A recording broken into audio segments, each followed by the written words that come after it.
solution. Elle fait partie de ces propriétaires pas riches, en fait. Sylvie, 74 ans, retraitée de la fonction publique, et elle a perdu entre 30 et 50% de ses revenus au moment du passage à la retraite.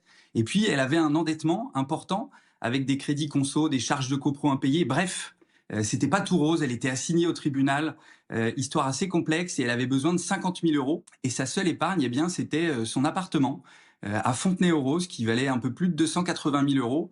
Mais à part le vendre ou faire un viager, elle n'avait pas beaucoup de solutions.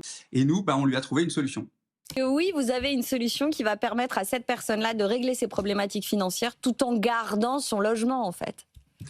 Donc nous, en fait, on n'a rien inventé. On a juste trouvé des solutions qui existaient à l'étranger, mais qui marchaient pas encore en France. Et donc, on a importé ce qu'on appelle la vente partielle de son bien immobilier, le tout sans déménager, sans s'endetter, sans aller à viager, et en ayant la possibilité de continuer à transmettre. Concrètement, c'est très différent du viager. Le viager, vous cédez la totalité de votre bien, vous n'êtes plus propriétaire. Le contrat prospère avec la vente partielle, c'est vraiment un paiement à l'usage.